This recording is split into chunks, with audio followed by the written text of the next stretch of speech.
اسے یارم کے آنے کا انتظار کر رہا تھا کہ وہ اس کے ساتھ ہی آفس کے لیے نکلے۔ جب گاڑی سے روح اور شونو کو نکلتے دیکھ کر وہ بے اختیار ہی مسکرا دیا۔ اسے یقین تھا کہ آج یارم اسے کسی قیمت پر یہاں نہیں لائے گا، کیونکہ کل کی ساری کہانی لیلا اسے سنا چکی تھی۔ اس لیے روح کو یہاں دیکھنے پر حیرت تو بنتی تھی۔ السلام علیکم ماموں، کیسے ہیں؟ روز کی طرح فریش سا چہرہ دیکھ کر ہزر کو خوشی ہوئی تھی، مطلب کہ وہ اپنی ضد منوا کر یہاں آ چکی تھی۔ میں تو بالکل ٹھیک ہوں ماموں کی بھانجی، لیکن تم ضد چھوڑو، اسے اتنا تنگ مت کیا کرو۔ ہزر نے سمجھایا۔ تم کون ہوتے ہو اسے یہ کہنے والے؟ پیچھے سے آتے یارم نے اس کی بات سنی اور رو کے بالکل قریب آ کر کھڑا ہوا۔ یہ میری روح ہے ہزر، اس کا حق بنتا ہے کہ یہ مجھے تنگ کرے، مجھے ستائے۔ تم اس کے ماموں ہو، اس کا مطلب یہ نہیں کہ تم اسے مجھ سے زیادہ چاہتے ہو۔ وہ اس کے روبرو کھڑا کہنے لگا تو ہزر مسکرا کے نفی میں سر ہلانے لگا۔ میری اتنی مجال کہ میں اسے کسی کام سے منع کر سکوں۔ ہزر نے اپنے کانوں کو ہاتھ لگایا۔ اس حادثے کے بعد یارم ہزر کے ساتھ بھی مقابلے پر اتر آیا تھا۔ وہ روح کا اکلوتا رشتہ تھا، لیکن یہاں بھی یارم کو یہی کہنا تھا کہ اس سے زیادہ روح پر اور کسی کا کوئی حق نہیں، اور ہزر اس بات کو دل و جان سے قبول کرتا تھا۔ اس کی اتنی مجال کہاں کہ وہ یارم کے ہوتے ہوئے روح پر حق جتائے۔ اپنا خیال رکھنا روح، اور دوائی ٹائم پر کھانا، میں لیلا کو بتا کر جاؤں گا۔ اور کتے سے دور رہنا، کتا کہیں کا، صبح صبح لڑائی کروا دی۔ وہ شونو کو سخت نظروں سے گھورتے ہوئے بولا تو ہزر بے اختیار مسکرا دیا۔ یہ کتا جب سے آیا تھا تب سے ہی یارم کو اس سے سخت چڑ تھی، لیکن اس کے باوجود بھی چند دنوں میں روح بیمار تھی۔ یارم نے کسی عزیز کی طرح اس کا خیال رکھا تھا۔ یارم احسار کرے نہ کرے، لیکن روح کی جان بچا کر یہ کتا اس کے لیے بھی بہت خاص ہو چکا تھا، اور وہ بھی اسے اپنے ہی گھر کا فرد سمجھنے لگا تھا۔ یارم کے گھر میں 2 نہیں بلکہ 3 جانیں بستی تھیں۔ اس بات کو یارم قبول کرتا تھا۔ روح کو بے شمار ہدایت دینے کے بعد وہ اپنے کام کے لیے نکل چکے تھے، جبکہ یہاں سے آفس پہنچنے کے درمیان میں لیلا کے 1000 بار منع کرنے کے باوجود بھی روح نے چائے بنائی۔ تمہارا شوہر مجھے سولی پر جھانک دے گا اور تم وہیں سامنے کھڑی ہو کر نظارہ کرو گی۔ اچھی طرح سے سمجھ رہی ہوں میں تمہاری پلاننگ۔ مروانا چاہتی ہو نا مجھے اپنی یارم کے ہاتھوں؟ تو صاف صاف کہہ دو، ہو سکتا ہے تمہیں خوش کرنے کی خاطر وہ مجھے مار ڈالے، لیکن اللہ کا واسطہ ہے روح، مجھے قسطوں میں مت مارو۔ اس طرح سے میری سانس رکنے لگتی ہے، ڈر لگتا ہے کہ کہیں وہ ہٹلر واپس ہی نہ آ جائے۔ دیکھو روح، اب میں اکیلی نہیں ہوں، میرے ساتھ ایک ننھی سی جان بھی ہے۔ میرا نہ صحیح، اس معصوم کا ہی خیال کر لو۔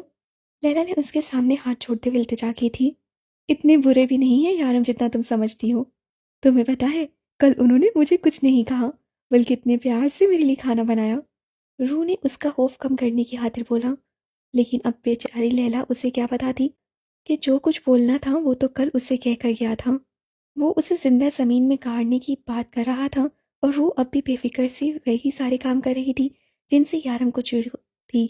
ڈیول، اس سب سے تمہیں بہت غصہ آ رہا ہوگا، لیکن تم خود سوچو کہ اس کام میں کتنا فائدہ ہے، اور ہم کسی کے ساتھ کوئی زبردستی نہیں کرتے۔ وہ لڑکیاں خود میرے لڑکوں کی محبت میں ہار کر یہاں تک چلی آتی ہیں، اور ان میں سے کوئی بھی نیک اور پارسا لڑکی تو نہیں ہو سکتی جو آدھی رات کو اپنے معشوق سے ملنے کے لیے اپنی عزت کی پرواہ کیے بغیر ایسی جگہوں پر آ جائے۔ اپنی مرضی سے آتی ہیں وہ سب، اور پھر ان میں اچھی لڑکیاں نہیں ہوتی۔ یہ لڑکیاں محبت کے نام پر فریب دیتی ہیں، لیکن یہاں یہ خود فریب میں آ جاتی ہیں، اور اس سے ہمیں فائدہ ہوتا ہے۔ وارث بہت مزے سے اسے اپنے کارنامے سنا رہا تھا، جیسے وہ کوئی بہت نیک کام کر رہا ہو۔ شارم نے ایک نظر سامنے کھڑے 5 خوبصورت لڑکوں پر ڈالی۔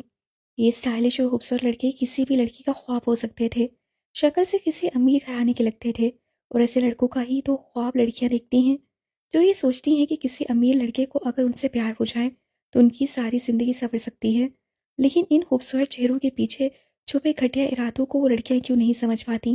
اپنی عزت کو اپنے ہاتھوں گوا دیتی ہیں؟ کیوں وہ کردار کو مضبوط نہیں رکھ پاتی؟ کیوں عورت اپنا معیار اتنا گرا دیتی ہے؟ کیوں اپنے شوہر کی امانت میں خیانت کر کے اپنے آپ اور اپنی آنے والی نسلوں کو برباد کر دیتی ہے؟ ان لڑکیوں کو سوچتے ہوئے اسے ایک پل کے لیے اپنی روح کی یاد آئی تھی، پاکیزہ، معصوم، مضبوط کردار کی مالک جو اپنے شوہر کو ہی اپنے تن بدن کا مالک سمجھتی ہے اور دین حق پر چلتی ہے۔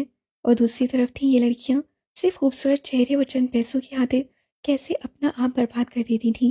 اس کے سامنے میز پر 70 سے زیادہ ویڈیو کلپ کی ڈیٹیلز پڑی تھیں جن میں ان لڑکیوں کی عزت کا سودا کیا جا رہا تھا۔ میں نے تمہیں منع کیا تھا وارث، کوئی بھی ایسا کام مت کرنا کہ جسے تم میری نظروں میں آؤ، لیکن تم نے وہی کیا۔ اب تم بتاؤ تمہیں اس گناہ کی کیا سزا دوں؟ ڈیول نے جیسے اس کی تقریر سنی ہی نہیں تھی۔ ڈیول، میں تمہیں بتا تو چکا ہوں میرا کوئی قصور نہیں ہے۔ یہ لڑکیاں خود میرے لڑکوں کی محبت میں کھچی یہاں چلی آتی ہیں، اور ان لڑکیوں کے ساتھ کوئی زبردستی، کسی قسم کی کوئی زیادتی نہیں ہوئی۔ تم یہ ویڈیو دیکھ سکتے ہو، یہ لڑکیاں اپنی مرضی سے میرے لڑکوں کے ساتھ تعلقات بناتی رہی ہیں۔ وارث اب بھی اپنا جرم قبول کرنے کو تیار نہیں تھا، اور یہ بات یارم کو مزید غصہ دلا رہی تھی۔ شارف نے میز سے اوریجنل سی ڈی اٹھاتے ہوئے توڑنا شروع کر دی تو وارث کو بہت غصہ آیا، لیکن ڈیول کے سامنے کچھ بھی بولنا اس کے اوقات سے باہر تھا۔ سامنے کرسی پر بے نیاز اور بے فکر بیٹھا وہ شارف کو یہ کام کرتے دیکھ رہا تھا۔ باقی کچھ اور بھی ہے یا بس یہی ہے؟ شارف نے پوچھا۔ اور کچھ نہیں ہے، بس یہی سیریز تھی جو تم نے ضائع کر دی۔ وارث نے شارف کو گھورتے ہوئے دانت پیس کر کہا۔ بیٹا، ابھی تو ہم تجھے ضائع کریں گے، اور تیرے ان لوگوں کو بھی۔ اس کے اس طرح کہنے پر ہی ہیسر بول پڑا۔ اسے پہلے لگا تھا کہ وارث اپنی غلطی کو قبول کرے گا، لیکن وہ تو سینہ تانے اپنے گناہ کو غلط کہنے کو تیار ہی نہ تھا، اور ایسے لوگوں کا وہی انجام ہوتا ہے جو ڈیول آج تک کرتا آیا ہے۔ کیا مطلب ہے تمہارا؟ تم ایسا نہیں کر سکتے میرے ساتھ۔ ڈیول، میں نے تمہارا بہت ساتھ دیا ہے، اور میں نے کبھی بھی تمہارے خلاف جا کر کوئی کام نہیں کیا۔ یہ لڑکیاں خود لٹنے کو تیار ہیں تو کون سا آدمی پیچھے ہٹے گا؟ شارم کی خاموشی پر وارث پریشانی سے بولا تھا، کیونکہ یہ طوفان سے پہلے کی خاموشی بھی ہو سکتی تھی۔ اسے ڈر تھا کہ کہیں وہ ڈیول کی بیڈ لسٹ میں نہ آ جائے۔ شارف، ان لڑکوں کو یہاں سے لے کر جاؤ۔ ان کا قصور بس اتنا ہے کہ انہوں نے اپنی خوبصورتی کو غلط طریقے سے کیش کیا ہے، لیکن ان کی غلطی کی سزا بھی انہیں ملے گی۔ ان کی شکل صرف دیکھنے کے لائق ہونی چاہیے۔ وہ اٹھ کر ان لڑکوں کے سامنے کھڑا کہنے لگا تو پانچوں بکلا گئے۔ ڈیول، ہمیں معاف کر دیں، ہم سے غلطی ہو گئی، ہم دوبارہ ایسا کام نہیں کریں گے۔ ان میں سے 2 لڑکے یارم کے پیروں پر جھک کے معافی مانگنے لگے، جبکہ ان دونوں کو اس طرح سے معافی مانگتے دیکھ کر باقی تینوں بھی اپنی موت کو اپنے قریب دیکھتے ہوئے ہاتھ پیر باندھ چکے تھے۔ ہم ایسا کام دوبارہ نہیں کریں گے ڈیول، پلیز ہمیں چھوڑ دیں۔ ہماری کوئی غلطی نہیں ہے، وہ لڑکیاں خود ہمارے ساتھ آنے کو تیار تھیں، اور جو بھی ہوا ان کی مرضی سے ہوا ہے۔ ہم نے کسی قسم کی کوئی زبردستی نہیں کی۔ وہ اپنی صفائی پیش کرتے ہوئے بولے۔ لڑکی اپنی عزت اپنے عزت کے محافظ کے حوالے کرتی ہے، جسے وہ چاہتی ہے، جسے وہ اپنا مانتی ہے، جس کی خاطر وہ اپنا تن من دینے کو تیار ہو جاتی ہے۔ محبت دنیا کی سب سے انمول چیز ہے، اللہ کی طرف سے دیا گیا ایک تحفہ، اور اس تحفے کو تم نے اتنا بے مول کر دیا ہے کہ آج لوگوں کا محبت پر سے ایمان اٹھ گیا ہے۔ میں یہ نہیں کہتا کہ قصور صرف تم لوگوں کا ہے، قصوروار وہ لڑکیاں بھی ہیں جو بنا کسی جائز رشتے کے تم لوگوں کے ساتھ یہاں تک آتی رہیں، اور کل ان سیڈیز کی صورت میں بازاروں میں بکنے والی تھیں۔ قصور ان لڑکیوں کا بھی ہے، لیکن یہ بھی حقیقت ہے کہ اس معاملے میں لڑکیاں دل سے سوچتی ہیں، دماغ سے نہیں، اور بعد میں تم لوگ انہی معصوم دلوں کے ساتھ کھیل کر ان کی زندگیاں برباد کر دیتے ہو۔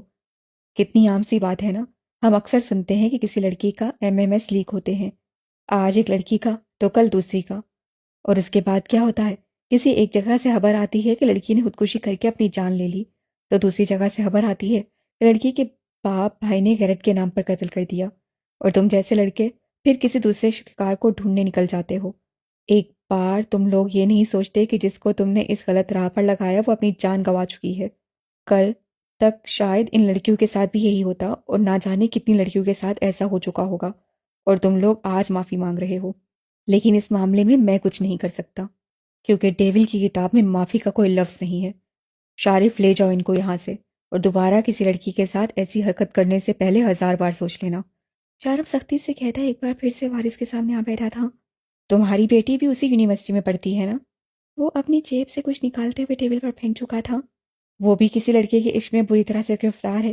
ممکن ہے کل ایسی ہی کوئی ویڈیو تمہاری بیٹی کی بھی لیک ہو جائے۔ تم نے میرے ساتھ اچھا وقت گزارا ہے وارث، مجھے تم سے ایسے گھٹیا کام کی کبھی امید نہیں تھی۔ میں امید کرتا ہوں تم دوبارہ ایسا نہیں کرو گے، لیکن یہ مت سوچنا کہ تم ڈیول کی نظر میں گناہ گار نہیں ہو۔ میں تمہیں تمہارے گناہ کی سزا ضرور دوں گا، لیکن اس سے پہلے تم اپنی بیٹی کو بچا لو۔ جلد ملیں گے۔ یارم نے باہر کی طرف قدم بڑھائے تو سیسر اور شارف بھی اس کے پیچھے چل دیے، جبکہ وارث بے چینی سے تصویریں دیکھ رہا تھا جو شارم اس کے سامنے ٹیبل پر پھینک کر گیا تھا۔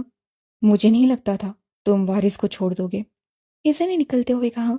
میں اسے سزا کیسے دے سکتا تھا ہیزر، جبکہ اسے اللہ نے سزا دی ہے اس کی بیٹی کے روپ میں۔ جس لڑکے سے وہ محبت کر بیٹھی ہے وہ ایسے ہی ایک گینگ کا لیڈر ہے جو میری نظر میں بھی ہے، اور بہت جلد میں اسے بھی اس کے انجام تک پہنچاؤں گا، لیکن وارث کی بیٹی کے لیے دعا کرتا ہوں کہ تب تک اس کی عزت کی حفاظت اس کا باپ کر سکے۔ مفاقات عمل شاید اسی کو کہتے ہیں۔ شارف نے کہا۔ یہ تو حل ہو گیا، اور دوسرے کیس کا کیا کرنا ہے؟ اور جس کے بارے میں نے ہزر کو بس اب بتایا تھا، کون سا کیس؟ ہزر نے تو کسی کیس کا ذکر نہیں کیا۔ وہ گاڑی میں بیٹھتے ہوئے کہنے لگا۔ ہاں، وہ دراصل میرے دماغ سے نکل گیا۔ یونیورسٹی میں ایک لڑکے نے کسی لڑکی کو پرپوز کیا تھا۔ لڑکی کے انکار پر اس لڑکے نے لڑکی کے چہرے پر تیزاب پھینک کر اس کا چہرہ جلا دیا۔ 1 ہفتہ پہلے کی بات ہے۔ لڑکی کی مسلسل سرجریز کی جا رہی ہیں، لیکن اب بھی حالت بہت خراب ہے۔